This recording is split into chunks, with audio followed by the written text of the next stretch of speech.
Suite, c'est parti. Aujourd'hui, nous avons Michael Santos-Kuchak, qui est candidat à la maîtrise en santé publique à l'École de santé publique, bien sûr, de l'Université de Montréal, l'ESPOUM. Il présentera aujourd'hui renaître l'intérêt de la pratique érudite grâce à des stratégies personnalisées et inspirées du marketing social. Donc, on travaille avec les personas. J'invite donc Michael à commencer sa présentation et au fur et à mesure, nous allons avoir des questions à vous poser. Alors, c'est à toi, Michael. Parfait. Donc, j'ai partagé mon écran.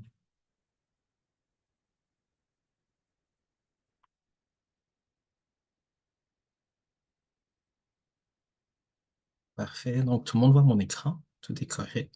Bon, Parfait. Donc, je vais débuter. Donc, bonjour. Oui, moi, c'est Michael. Donc, aujourd'hui, je vais vous parler un peu plus de mon projet de maîtrise, donc, qui permet de faire le lien entre le marketing social et la réadaptation. Donc, dans le cadre de mon projet, on a créé des personas pour justement essayer de promouvoir la pratique érudite, puis harmoniser tout le processus pour faciliter le processus. Donc, aujourd'hui, rapidement, on va voir le projet avec une mise en contexte, la méthodologie employée, les résultats, quelques éléments de discussion, l'apport du projet avec des recommandations, puis finalement, le futur du projet, puisque on espère que le projet continue à la suite après mon stage. Donc, voilà. On sait que naviguer les données probantes, ça peut être difficile, mais est-ce que c'est aussi difficile que sortir d'un labyrinthe? Pas forcément. Donc, on se rend compte que parfois, trouver le meilleur choix ou la meilleure pratique, ça peut être quelque chose qui est très difficile pour les professionnels de la santé. Puis, on doit sûrement se poser les bonnes questions et avoir une vision qui est un peu plus holistique dans certaines situations. Donc, on sait que c'est un processus qui peut être parfois lourd et déroutant. Ça peut ressembler à être dans un labyrinthe, mais en réalité, c'est un processus qui est assez systématique et qui peut être très facilité. Donc, voilà, les données probantes, on sait que ça peut intimider les professionnels, mais on va essayer de faciliter le tout avec le marketing social, puis essayer de rendre ça plus accessible, plus ludique. Et puis, voilà, donc, c'est sur cette perspective que le projet a débuté. Donc, on a remarqué qu'il y a justement une zone de risque importante. Donc, il y a un fossé entre la recherche et la pratique. Donc, c'est qu'est-ce qui fait en sorte qu'il y a des écarts de pratique. Donc, nous, on veut essayer de refaire ce lien entre la recherche et la pratique pour justement éviter qu'il y ait des pertes de données, pour avoir des interventions de qualité. Puis, en bâtissant le pont, il faut des stratégies d'implantation qui sont très liées au contexte, puis qui sont très efficaces. Donc, il faut aborder un certain sens critique et avoir une bonne analyse du contexte pour mieux comprendre c'est quoi qui est adéquat dans ce type de situation. On sait que partager les informations en santé, juste faire un transfert, c'est pas assez. Donc, il faut essayer de trouver des façons d'envoyer ce message pour mobiliser les gens, puis qu'ils agissent eux-mêmes de bonne foi. Donc, voilà. Au niveau du contexte, on se rend compte qu'en réadaptation, il y a une hausse des maladies chroniques, il y a le vieillissement de la population et beaucoup de blessures en général dans la population. Donc, ça, c'est les cas généraux des gens qui sont en réadaptation. On se rend compte que dans la population, il y a une hausse des comorbidités, des dossiers critiques et complexes. Puis, il y a une hausse du nombre de professionnels qui ne suit pas forcément celle des dossiers. Donc, ça fait en sorte que ça crée des pressions sur la performance et la qualité des services de santé ainsi que sur les professionnels. Donc, on se rend compte que avec cette complexité qui est croissante et les exigences et les contradictions, ça peut devenir un peu flou, ça peut devenir très mêlant. Donc, il faut essayer de s'adapter et puis essayer de rechercher des gens pour qu'ils restent motivés à intégrer les données probantes. Donc, voilà. Puis, en quoi le marketing social s'inscrit dans ce projet? Donc, quand on pense au marketing, souvent, on pense que c'est juste faire des publications, c'est juste faire des pamphlets, mais en réalité, c'est un processus qui est beaucoup plus large, qui englobe beaucoup plus de facettes. Donc, on peut penser à des stratégies de prix, de produits, de place et de promotion. Puis, justement, euh, ça s'ajoute d'autres éléments qui font en sorte qu'il faut avoir une vision qui est beaucoup plus large, il faut impliquer beaucoup plus d'acteurs. Puis dans cette perspective, on veut influencer des comportements favorables à la santé. Donc, le marketing social, souvent, on le fait sans s'en rendre compte. Donc, c'est un peu présent partout autour de nous. Il faut juste essayer de trouver les bonnes façons de l'utiliser selon notre contexte. Donc, c'est pas mal ça. Puis, en quoi ça rejoint notre problématique? Ben, comme j'ai mentionné, c'est pour influencer un changement de pratique et justement avoir des comportements favorables à la santé. Donc, il y a vraiment une réflexion éthique normalement derrière le marketing social. C'est pas juste promouvoir un produit, mais c'est quelque chose qui va être utile à la santé. Puis, normalement, c'est axé sur la population générale, mais dans ce contexte-ci, nous, on visait surtout les intervenants et les professionnels en réadaptation. Donc, c'est pas mal ça. Puis, si on pense à quelques valeurs rapides qui sont importantes en marketing social, il y a surtout la bienfaisance, il y a la promotion des comportements positifs et de la santé. Puis, le tout s'inscrit dans cette stratégie de marketing mix qui implique justement qu'on planifie, qu'on teste, qu'on ajuste, que c'est un processus qui est structuré mais très itératif. Donc, voilà. La pratique érudite, c'est vraiment une affaire de tout le monde. Donc, on sait qu'il y a les ordres professionnels qui considèrent une certaine importance, désolé, à la pratique érudite, comme quoi que c'est une compétence clé qui permet justement d'avoir des données de qualité, de les implanter avec les pratiques prometteuses. Mais on sait que c'est aussi une exigence de l'Agrément Canada d'avoir des soins de qualité. En marketing social, on ne veut pas vraiment forcer un comportement, mais on veut utiliser ces points pour influencer les gens et leur rendre compte qu'il y a une valeur ajoutée à faire la pratique érudite. Puis justement, tout ça, ça s'insère pour augmenter la performance du système de santé, offrir des soins de qualité, puis engager les professionnels dans leur pratique. Donc, notre grande question ici, c'était comment peut-on mobiliser les professionnels à intégrer les données probantes dans leur pratique au CRLLM, qui est le Centre de réadaptation Lethbridge-Leighton-McKay. Donc, c'est dans cette perspective que tout le reste de la présentation aura lieu. Donc, il fallait comprendre mieux la réalité. Et puis, pour essayer de faciliter le processus, nous, on s'est inspiré des personas. Donc, aussi, il y avait des outils Diamant qui, justement, qui promeuvent l'implantation des pratiques prometteuses. Donc, on sait qu'à la pratique érudite, on a mis une définition rapide, c'est le processus continu, réflexif, interactif et dynamique qui vise à garantir l'excellence dans la pratique, conformément aux exigences des compétences de diverses professions de la santé. Mais en d'autres mots, c'est vraiment de prendre en considération la recherche, l'expertise des cliniciens et en même temps toutes les préférences et les valeurs des usagers pour prendre les meilleures décisions cliniques. Puis pour prendre ces meilleures décisions, justement, il faut intégrer les données probantes. Puis il y avait trois outils qui avaient été créés dans CIUS. Donc, il y avait l'arme interactif décisionnelle, les outils de soutien aux équipes, puis les outils de réceptivité au changement. Ils ont été partagés au CIUS depuis plus d'un an, mais on s'est rendu compte qu'ils n'ont pas été très populaires. Puis on essayait de comprendre justement c'est quoi les facteurs qui font en sorte que ça pogne pas en quelque sorte. Parce que ce sont des outils qui sont pratiques, sont très utiles, mais il y a encore beaucoup d'intervenants qui ont une réticence par rapport à leur utilisation. Donc, nous, on s'est inspiré du cadre d'action du système de santé apprenant qui et un cadre d'action qui montre que le système de santé s'inscrit dans un moteur d'apprentissage continu, que justement chaque intervention, chaque expérience et les données recueillies sont valorisées pour améliorer le système de santé. Puis, on voit que la recherche, la pratique clinique et le patient sont tous étroitement connectés dans ce cadre d'action. Donc, c'est pas simplement impliquer les connaissances, mais c'est aussi créer des interventions, les adapter et utiliser les connaissances dans l'action. Puis le tout s'inscrit dans un processus de co-construction avec l'usager. Donc, ça, c'est quand même quelque chose qui est très important pour nous, puisque on ne veut pas juste utiliser les données probantes, on veut aussi que l'usager fasse partie de ce processus de réflexion. Puis, nous, on a vraiment mis le focus sur les influences pour comprendre le contexte interne, soit les catalyseurs et les modérateurs et les freins. Puis, le tout s'inscrit dans cette perspective d'équilibre dynamique qui favorise l'apprentissage. Donc, justement, on a utilisé aussi de manière innovante un peu le CFIR pour bâtir notre intervention. Puis, on a mis vraiment le focus sur l'environnement interne et les caractéristiques des individus pour essayer de bâtir une intervention qui permet de mobiliser les gens, qui permet de mieux comprendre les intervenants, leurs préférences, leurs besoins. Et puis, en même temps, on voulait voir si le climat d'implantation au CIUS, de manière générale, était compatible avec l'intervention. Donc, je vais aller rapidement sur la méthodologie, pas aller trop en détail, mais on s'est inspiré d'une recherche exploratoire. Donc, on a regardé des documents, surtout pour comprendre le paysage de la réadaptation au Québec et au Canada, puis avoir plus de détails sur la pratique fondée sur les données probantes. Il y avait un questionnaire il y a quelques semaines qui avait été partagé au sein du CIUS, puis on avait eu 29 réponses. C'était des échelles de 1 à 10 pour comprendre un peu c'était quoi les perceptions par rapport à la pratique érudite, c'était quoi les préférences des utilisateurs.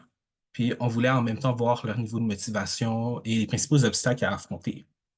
Le tout dans une perspective de co-création. C'est sûr que l'idéal, ça aurait été de faire peut-être des ateliers de co-création, mais on s'est inspiré des questionnaires. Puis on a fait des entretiens semi-dirigés, donc avec des intervenants, un personnel d'encadrement clinique. On avait fait avec deux chefs de programme. Puis le tout, c'était pour comprendre un peu plus les dynamiques internes, les opportunités, les leviers de promotion, puis de voir ensemble comment on aurait pu bâtir ces personnages, puisqu'on s'est inspiré directement de ces témoignages. Donc, c'est ça. Puis, si on regarde rapidement les résultats ou les obstacles, donc pour les facilitateurs, on a vu que de manière générale, les gens sont intéressés par la recherche, mais que, il y a toujours ces facteurs limitants dans la pratique érudite, comme la compréhension du rôle, le manque de connaissance des ressources à l'interne, puisqu'on sait qu'on a des ressources, mais on ne sait pas forcément lesquelles. Le processus peut paraître lourd, puis il y a des difficultés au niveau organisationnel, surtout pour la libération du temps. Donc, nous, on a essayé de prendre ces obstacles, puis de les toucher directement avec nos stratégies d'implantation, puisque c'est ça, c'est déterminant que nous, on doit essayer d'alléger le processus.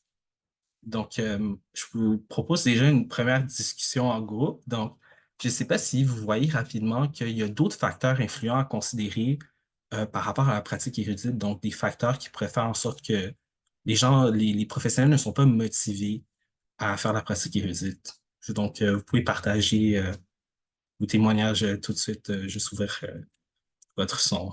Donc, oui, je sais pas si quelqu'un... J'ai juste le goût de dire que les obstacles et facilitateurs qui sont là, déjà, c'est vraiment. Tu sais, on y pense tout de suite à ces obstacles-là quand on pense à intégrer la pratique érudite aux pratiques courantes. Tu sais, le manque de temps, le manque de personnel, pas savoir à qui se référer, à quelle méthodologie. Ben, tu sais, on commence par où, en fait? Et après ça, un peu la certitude de, ben, une fois qu'on va avoir la réponse, comment est-ce qu'on va faire pour implanter, pour effectivement changer les pratiques? Parce que ça aussi, ça prend du temps. Donc, même quand on a trouvé la réponse un peu à ce qu'on devrait faire pour s'améliorer, c'est tout un chantier à mettre en place. Donc, souvent, je pense que les gens se sentent seuls quand il y a un besoin qui est identifié. Donc, mais je vois ici, comme facilitateur culture de l'excellence et de l'innovation, mais à tous les niveaux de gestion. C'est juste Mhm. un commentaire spontané, mais en effet, c'est très. On y aurait beaucoup à dire. Ouais. Surtout dans les entrevues, on avait entendu ça, que le manque de temps, c'est le principal facteur limitant. Mais on se rend compte que dans la mission du CIUS, les gens sont quand même très motivés à prendre de la recherche. Donc, on espère que le guide, ça pourrait guider un peu Mhm. par rapport à ça, oui. Donc, je ne sais pas si quelqu'un d'autre a un commentaire. Sinon, je vais juste continuer la présentation. Je pense que ça va être correct. Donc, parfait. Donc, nous, notre guide sur les personas, en fait, justement, il voulait toucher un peu tous ces facteurs limitants. Donc, on voulait faciliter la compréhension et le rôle dans la pratique érudite. Donc, qu'est-ce qu'on vient de mentionner, justement? On voulait rendre quelque chose d'accessible et de très pratico-pratique, quelque chose que c'est une solution clé en main que l'intervenant peut utiliser dans le cadre de sa pratique. On voulait que ce soit quelque chose qui est très encourageant, motivant, qui affronte les obstacles et finalement, on voulait inclure des scénarios et potentiellement un outil de formation pour la suite. Donc, on a vu ici qu'il y a plusieurs acteurs clés autour de la pratique érudite en réadaptation. Donc, on voit ici, il y avait principalement les intervenants et on a séparé les intervenants selon l'ordre professionnel ou sans ordre professionnel. On va comprendre pourquoi par la suite.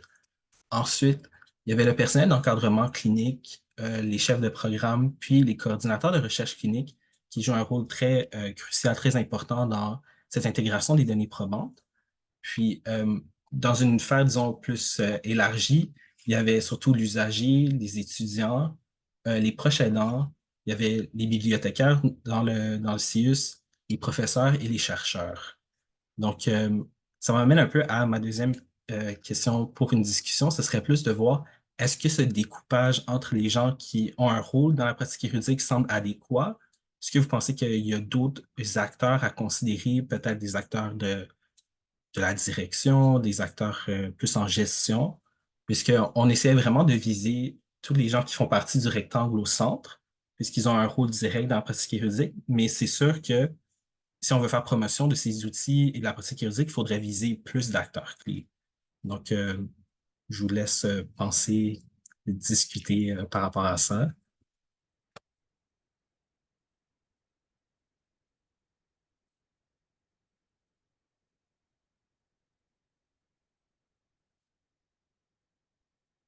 Oui,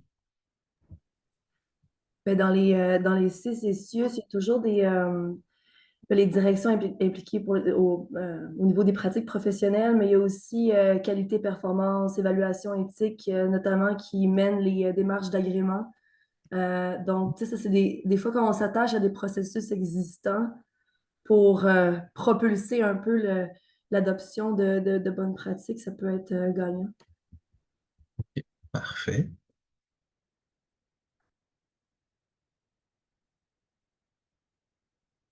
Ensuite, oui. Yeah, and I know for me, thank you, Claudia, for saying that, because I think for professional practice, as we're part of it, like the PECs were there. And so what is our role? And we think of that all the time. You know, we're all limited in terms of our time, but in terms of professional practice, we're supporting the PECs. And I think, you know, that was one of your challenges as well, Michael, like the liberation of the time. And so, you know, we're supporting the PECs in that, and we could probably do a bit more in our role too. But, you know, having the PECs help us, and that's the time. But I think that they're important, and I think kind of professional practice is sort of behind that. I don't it's necessarily not in your grid, but I think we're there, but kind of behind those PECs. But I think definitely we're an important part. But I also think quality is an excellent thing to add as well. Fait- Donc, oui, Frédéric. Moi, je me disais que je m'excuse, mais j'ai changé de salle pour pouvoir parler parce qu'on était tous en conférence. Euh, je me dis que ce qui manque peut-être, c'est vraiment Santé Québec, parce que c'est quand même eux qui vont lancer, qui vont donner qui vont dire là, on n'a plus d'argent, vous n'avez plus le droit de faire ça. Et ça, tu auras beau faire ce que tu veux, si on a des lignes directrices, tu seras obligé de suivre les lignes directrices. Donc, je pense qu'il y a quand même quelque chose de l'ordre euh, politique, je ne sais pas comment tu peux mettre ça, si tu faisais une analyse plus d'environnement, ce serait vraiment en méso, mais ouais, je dirais quelque chose comme ça. Ça ne veut pas dire qu'on ne peut pas trouver des solutions, hein, je n'ai pas dit ça, mais pour essayer de travailler autrement. Mais ce que je veux dire, c'est que tu as quand même des lignes directrices qui, à des moments, peuvent te coincer. Ouais. Claudia, hein? Oui. J'avais juste le goût de rebondir sur l'excellent point de Frédéric. Il y a aussi l'INES, tu sais, les gens à l'INES, l'Institut national d'excellence en santé et services sociaux qui peuvent aider, soit par les travaux qu'ils ont déjà faits, soit en voyant comment leurs prochains travaux aussi peuvent être influencés par les besoins qui sont vécus sur le terrain. Ouais, si je peux rebondir sur les points de tout le monde, c'est vrai, j'avais regardé justement Santé Québec et l'INES. Justement, dans les outils diamants, on mentionne l'INES comme quoi qui est important pour la qualité et des pratiques. C'est sûr que ça serait dans une sphère un petit peu plus large, mais je pense que c'est des acteurs clés, effectivement, qu'on pourrait mentionner, puisqu'ils ont quand même un pouvoir d'influence sur la pratique et les ordres professionnels. Donc, je vous remercie du partage, je vais prendre ça en note. Oui, Chantal. Oui, puis peut-être un dernier acteur aussi auquel qu'on n'a pas représenté, c'est les UETMI. Chaque institut a des unités d'évaluation de technologie de mode d'intervention qui jouent un rôle clé aussi. Puis peut-être je pourrais ajouter les personas qui ont été développés ici, c'est les personas de principaux utilisateurs des outils Diamant, mais on voulait inclure aussi juste dans la représentation visuelle ici l'ensemble des potentiels acteurs et intéressés qui ont peut-être un impact sur l'utilisation des outils éventuellement. Oui, les UETMI aussi, en fait, ce sera ajouté également. Moi, j'ajouterais possiblement, je mets ça, je vais mettre avec une grosse question. Est-ce que les associations de famille, par exemple, ont du poids? Ou les associations, par exemple, je pense au réseau au RAC, là, réseau amblyopes et aveugles. Est-ce que, par exemple, eux peuvent aussi avoir du poids pour qu'il y ait des interventions qui se mettent en place, par exemple? Ou en tout cas pour qu'il y ait certaines choses qui soient prises en compte? Aucune idée. Hmm. Oui, Gina. And I don't know, because you're talking about the plus large aussi, but in terms of, because I liked how you said Santé Québec, Frédéric, like there, but then also too, I noticed there's the gestion, like in terms of the chef, but in terms of l'autre direction, you know, because Santé Quebec's going to come down with their mandates and stuff, but then I think in Arceus, we're lucky enough to have some of that support within our autre direction, but they're also going to be sort of implementing in terms of the pressures and what has to be done. So I think that they're a key sort of persona because we have to have their buy-in as well to be able, we're saying lack of time, liberation, this kind of stuff. But I also think they're a key player within it. I know at a more macro level, but we kind of have to get them as well to support in order for the rest of the stuff lower down to work out. Just not to forget them. Parfait. Donc, je pense qu'on a fait un peu le tour. Je vais prendre en note justement les suggestions. Je pense justement que c'est d'autres leviers qu'on peut prendre en considération, surtout pour partager l'intégration des données probantes et puis le guide par la suite. Donc, je vous remercie du partage. J'ai pris en note. Donc, merci beaucoup. Donc là, on va y aller un peu plus en détail. On voulait voir justement un persona à la fois au niveau du centre. Donc, on a fait des fiches de persona, puis justement, on voit un peu comme les forces, les faiblesses, un peu avoir une meilleure vue d'ensemble du persona. Donc, on voulait en quelque sorte valider ça avec vous. Donc, premièrement, nous, on avait trouvé, admettons, un intervenant sans ordre professionnel. Donc, on aurait, admettons, Paul, qui a 25 ans, serait technicien en éducation spécialisée. Donc, on se rend compte que dans le cadre de son mandat, il soutient directement les usagers, il interagit de près avec eux, puis il est très sensible à leurs besoins. Donc, pour les aider à atteindre les objectifs, il ne sait pas toujours quelle intervention privilégier. Donc, c'est pour ça qu'on va justement l'inciter à utiliser les outils Diamant. Puis, on a trouvé qu'il y avait quatre, disons, dimensions qui sont très importantes dans l'intégration des données probantes. Donc, il y aurait la littératie scientifique. Donc, on se rend compte que les intervenants sans ordre professionnel, ils n'ont pas forcément une grande littératie scientifique, possiblement dû au fait qu'ils ont souvent des techniques ou des baccalauréats où est-ce qu'ils ne voient pas trop en détail la méthode rigoureuse d'intégration des données probantes. Ensuite, on se rend compte qu'il peut occuper un rôle d'initiateur dans la pratique érudite puisqu'il interagit directement avec les usagers. Donc, il peut justement prendre en considération ses besoins.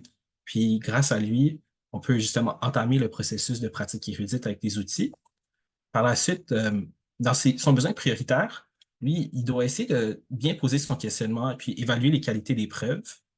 Puis au niveau des influents, qui revient un peu à faire cette analyse de contexte et puis faire le lien avec les différents personnages, on se rend compte que c'est surtout la libération de temps, les dossiers chargés, puis le manque de connaissance des ressources qui, disons, contraint son activité dans l'intégration de données probantes.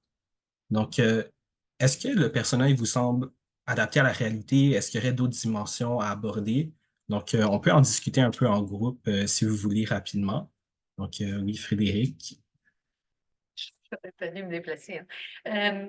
Moi, je rajouterais savoir expérientiel dans la littératie. Alors, oui, c'est peut-être pas scientifique, mais à mon avis, tu peux avoir 10 articles. Si les personnes ne savent pas travailler, on s'en moque un peu parfois en clinique. Par contre, quelqu'un qui travaille très bien parce qu'il a un savoir expérientiel, ça, c'est incroyable. Mhm. Je pense que c'est vrai, c'est un élément important.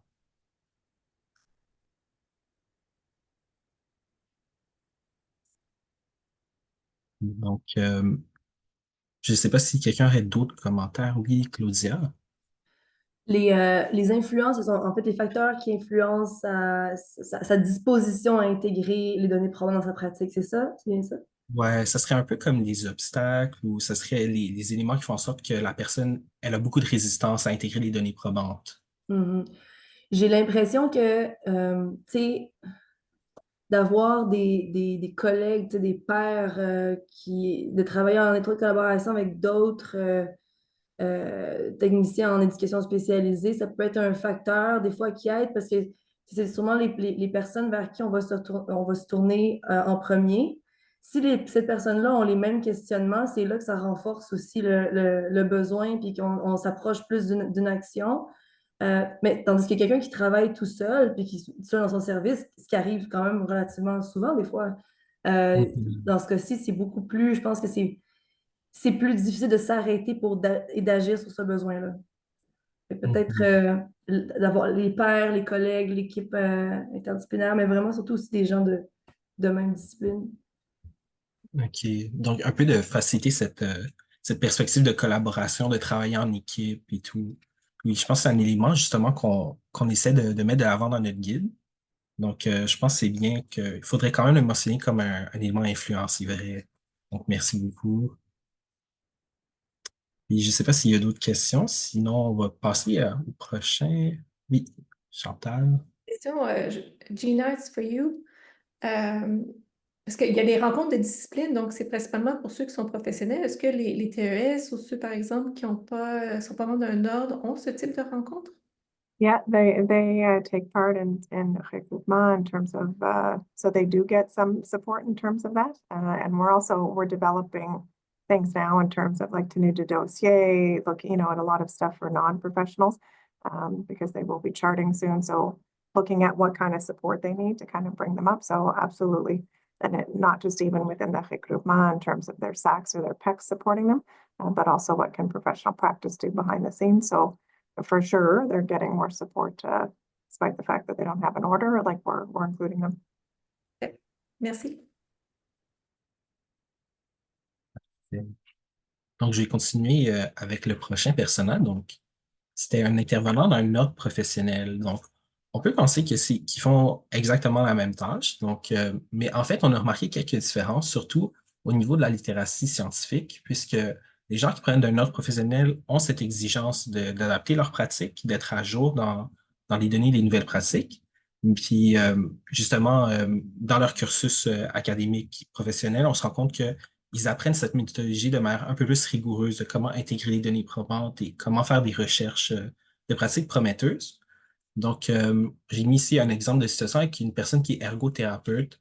Donc, justement, elle effectue des interventions auprès de personnes atteintes d'AVC depuis quelques années. Elle est à l'écoute de ses usagers, elle les éduque, puis elle les aide à regagner leur autonomie. Donc, elle adapte des plans d'action en fonction de leurs conditions, puis elle s'intéresse justement aux dernières avancées en ergothérapie au Québec. Donc, disons, les principales différences, c'est ça, c'est la littératie scientifique, puis le besoin ici, ça serait d'aider la recherche de pratiques prometteuses et en même temps de faire l'évaluation des pratiques prometteuses puisqu'ils ont justement ces connaissances et cette méthodologie déjà ancrée en eux. Donc, je ne sais pas si vous avez quelques commentaires à faire par rapport à ça, vu que justement, on a l'intervenant qui est sans ordre et avec un ordre, puis je ne sais pas si vous voyez d'autres contrastes importants à considérer.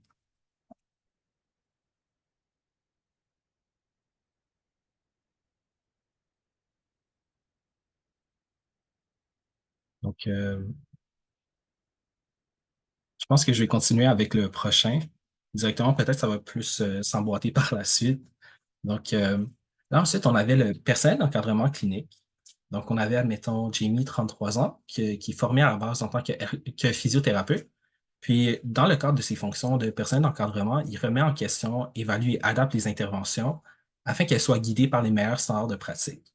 Donc, il va travailler avec les intervenants de terrain, il va déconstruire et reconstruire la pratique clinique, justement pour faire en sorte que tout fonctionne de manière harmonieuse.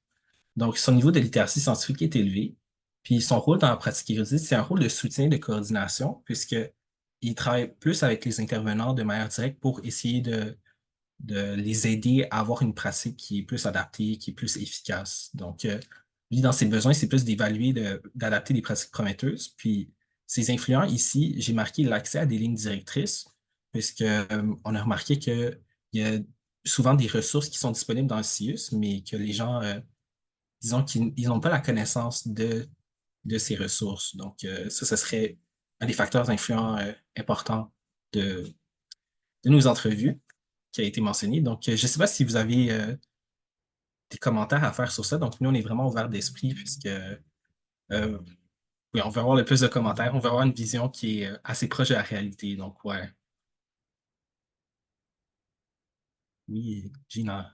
Yeah, and I think it's important for like in terms of PECs because it's not harmonized here necessarily across the CUs, but we have our SACs and our clinical coordinators. So they're not all liberated. If they're a SAC in a SAC role, they should be having most of their time with the SUCHAN and the coordination, and they're still having difficulty with the liberation of time. But if they're a coordinator receiving a premium, so if they're their profession receiving a premium, we still consider them a PEC, but they do carry caseloads and it's a varying extenses. So depending on the management, how much they can liberate them for.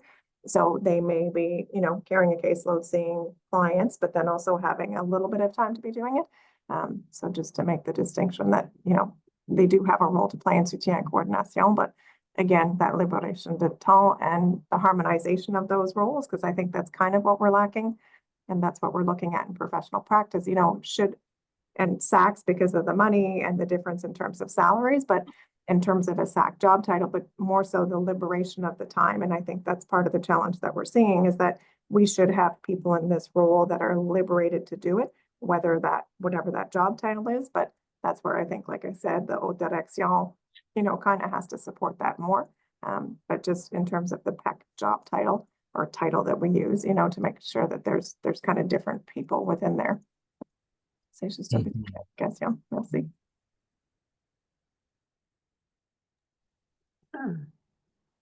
Oui, je voulais dire la même chose que Gina, parce que c'est vraiment un problème pour les PEC, les SAC, les cordeaux cliniques, professionnels, quoi que ce soit, d'avoir le temps de faire ce soutien.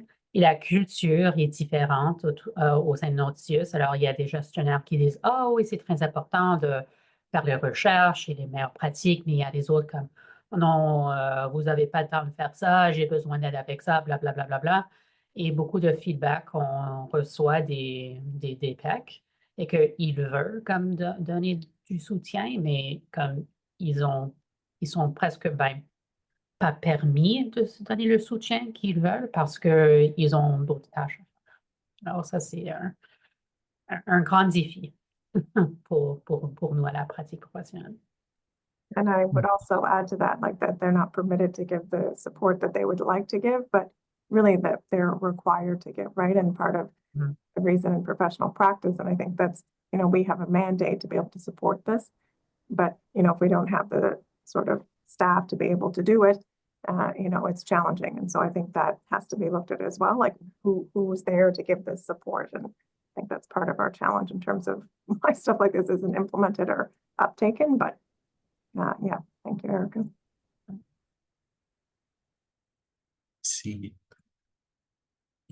Je pense que Claudine, tu voulais rajouter quelque chose aussi?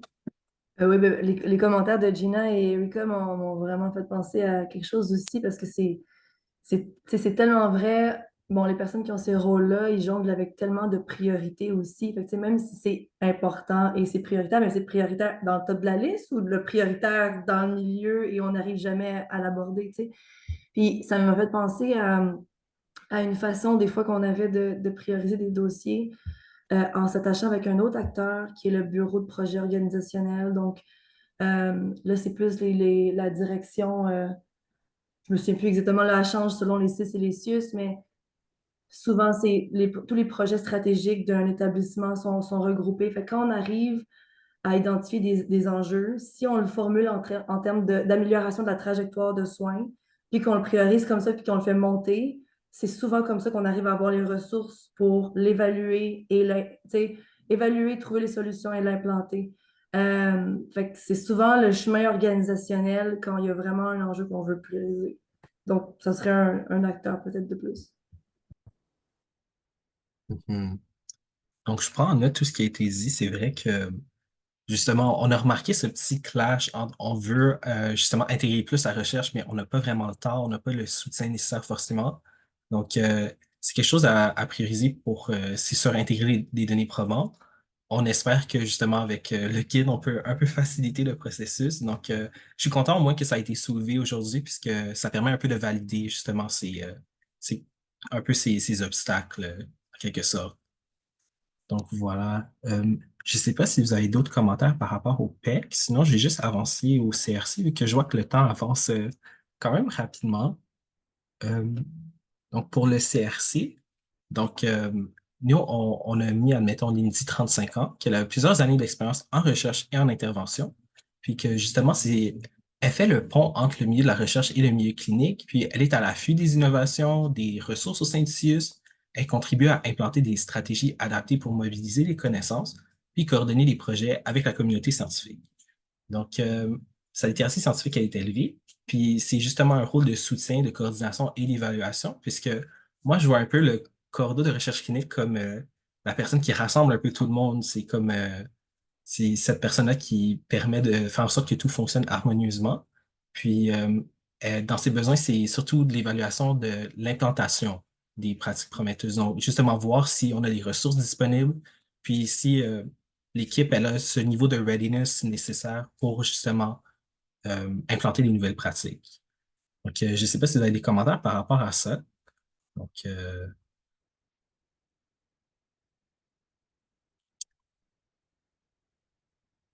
vu que le temps avance, je vais juste aller directement au dernier persona, donc qui est le gestionnaire ou le chef de programme. Donc, on aurait, admettons ici, Kerry qui a 40 ans, qui est autrefois intervenante, mais que maintenant, dans le cadre de ses fonctions, elle jongle entre les budgets, l'amélioration continue et la coordination. Donc, elle participe à des activités variées. Donc, c'est surtout le suivi et l'évaluation de la performance, les collaborations, l'application des politiques internes. Mais malgré toutes ces responsabilités, l'équipe peut toujours compter sur elle pour obtenir du soutien ou valider des questionnements. Donc, on s'est rendu compte que dans les gestionnaires, le niveau de littératie peut être assez variable, surtout puisqu'ils ont des formations en santé, mais aussi des formations qui sont hors du domaine de la santé. Il y a aussi le rôle dans la pratique juridique qui est surtout le soutien, la coordination et l'évaluation, donc planifier l'implantation des pratiques prometteuses. Puis, dans les influents, ici, ça serait plus des approches, disons, plus, comment dire, comme une perspective plus large. Donc, ça serait plus de voir la performance du système, qu'il y aurait des pressions top-down, surtout avec les périodes de restrictions en ce moment, restrictions budgétaires, qu'il y aurait les ressources disponibles, puis finalement, la capacité ou la readiness de l'équipe ou du milieu d'implantation. Donc, je ne sais pas si vous avez des commentaires par rapport à ça, si c'est vraiment, disons, bien adapté à la réalité du terrain. Donc, c'est vraiment avec une ouverture d'esprit qu'on pose cette question-là.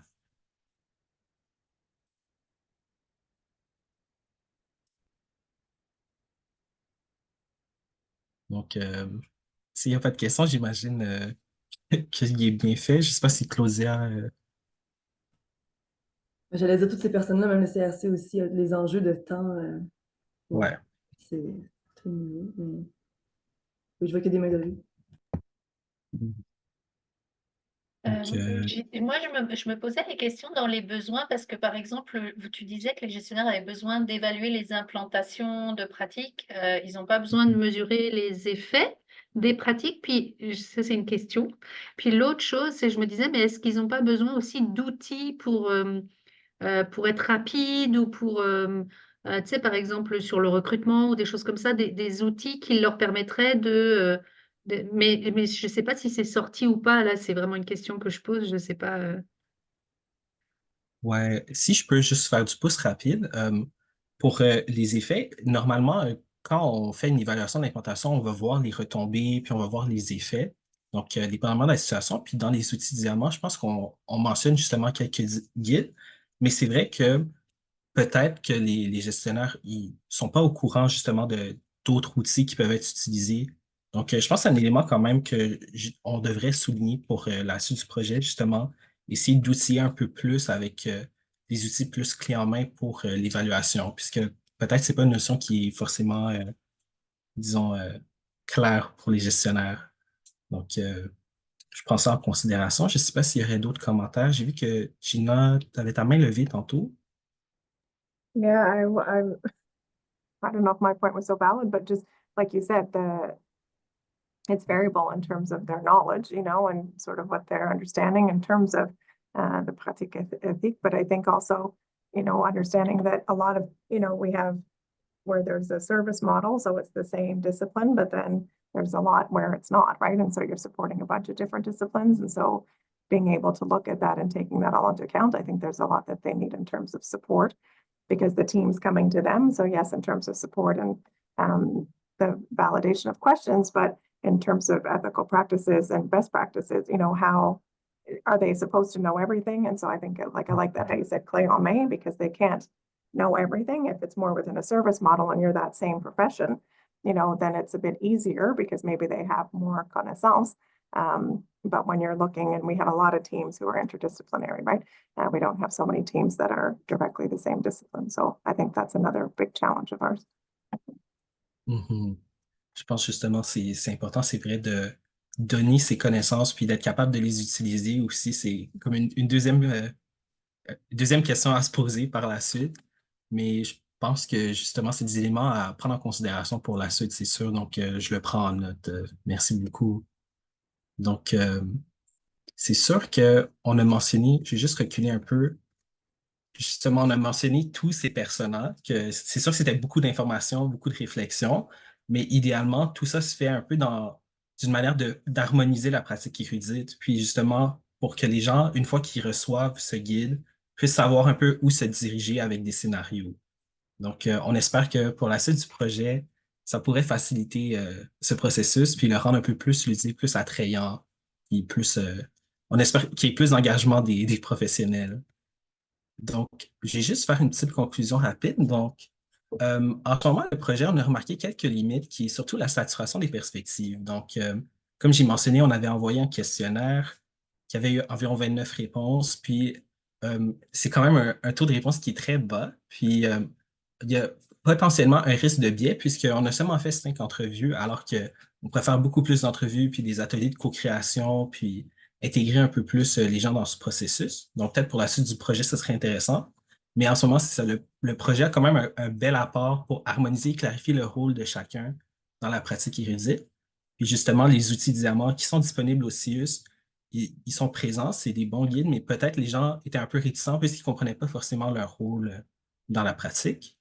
Puis, les recommandations pour la suite du projet, c'est sûr de faire une amélioration continue du guide et de viser sur le développement professionnel, donc sur le développement de compétences, puisque c'est quelque chose qui est important pour la performance du système de santé, pour des soins de qualité, mais aussi pour répondre aux exigences, désolé, exigences d'Agrément Canada. Puis, on recommande un peu plus de responsabiliser et d'effectuer des suivis internes pour les pratiques prometteuses. Peut-être que ça pourrait être une avenue qui est pertinente, mais on ne veut pas non plus que ce soit une tâche lourde et une responsabilité en plus, puisque tout le monde est déjà un peu débordé avec cette responsabilité. Peut-être créer un répertoire à l'interne, ça serait intéressant pour mieux savoir où sont les ressources et vers qui se tourner. Donc, peut-être ce serait intéressant dans le guide. Puis, c'est sûr qu'obtenir plus de soutien des décideurs et d'identifier plus de porteurs potentiels du projet, c'est toujours une avenue qui est pertinente pour faire de la promotion, pour encourager ce changement de pratique, pour mobiliser les équipes cliniques. Puis sinon, il y avait la création de capsules vidéo pour des fins de formation. C'est sûr que c'est une avenue intéressante. Donc, ça permet de mobiliser normalement les équipes cliniques. Puis, ça serait une façon de diffuser l'information, même dans les rencontres départementales, les rencontres cliniques ou autres. Donc, voilà. Donc, si vous voulez scanner le code QR, il y a l'accès directement vers les outils Diamant. Et ce serait pas mal ça. Je ne sais pas si vous avez des questions. Oui. Ben, moi, j'aurais un commentaire, peut-être, Michael. C'est Oui. bien intéressant, là, ce qui a été fait. Bravo, ça me semble bien entamé. Un commentaire, peut-être, que j'aurais si ça serait peut-être une recommandation, c'est plus dans la façon dont vous approchez les concepts clés. Parce que tu parles de pratique érudite, mais quand je t'écoute, on dirait qu'on parle de l'utilisation des évidences scientifiques dans la pratique. Puis pour moi, c'est pas tout à fait des synonymes. Fait que je ne sais pas OK. s'il y a des clarifications à faire au niveau des concepts.